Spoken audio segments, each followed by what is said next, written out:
Receiving my device was life-altering. I feel my device has changed the perception of how others treat me. I am a person, a human being, and for the first time I feel that's what they see first.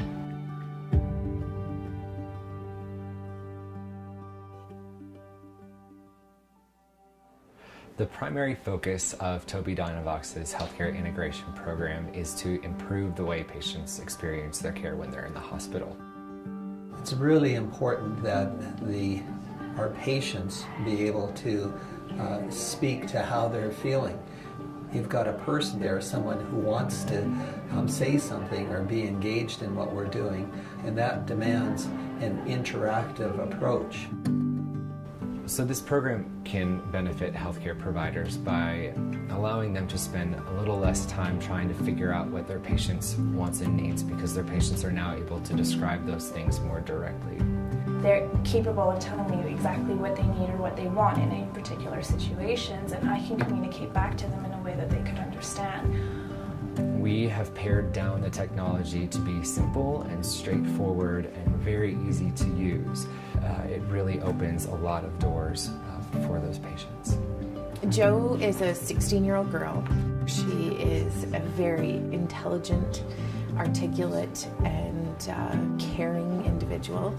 When she was 1.5 years, she stopped being able to speak and use her hands, and found out when she was 2.5 that she had Rett syndrome. Jo ended up being quite ill this spring and was admitted to the hospital, but admitted directly into intensive care.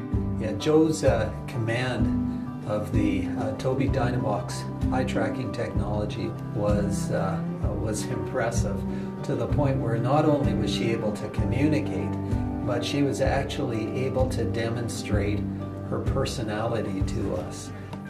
When asked how I was feeling by Dr. Conradi upon meeting him in intensive care, I stated, "I feel like crap." It broke the ice. He realized that I was a teen who isn't afraid to speak my mind. It was a great segue to what in the next couple weeks would become a wonderful doctor-patient relationship. It really became a joy to go into her room and not just do rounds on her and put in place a plan for the day, but actually to engage in a conversation with her. He actively discussed with me what my needs and goals were for each day. He saw me as a patient and a person, not just a chart. I could tell his goal was to help me get better the way I thought was best. In the past, when she's been in intensive care situations, or even just in a regular hospital room, we've had to speak for her. We've had to stand and be the ones to say, she needs to try this. Jo was able to have control of her circumstance in a situation where otherwise she would not have had control. That power for her was phenomenal.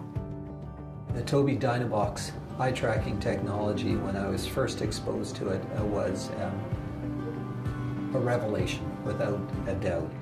This has really opened our eyes to the importance and the necessity of trying to leverage technology to actually be able to get better insights as to what the children are experiencing. We, number one, design the solution so it's not as threatening for healthcare professionals to use in front of a patient. And secondly, we provide all of the training and support needed to ensure that that program is successful. My device allows me to control the volume of my thoughts and to express myself freely. She's not her diagnosis, she's not her syndrome, she's a human being, and she deserves that right to communicate with us like anybody else would. I am free to share my sarcasm, humor, thoughts and opinions, or that I could tell my mom, dad and sister I love them. It's going to make a huge difference to what we do and how we provide care to patients who can't communicate effectively.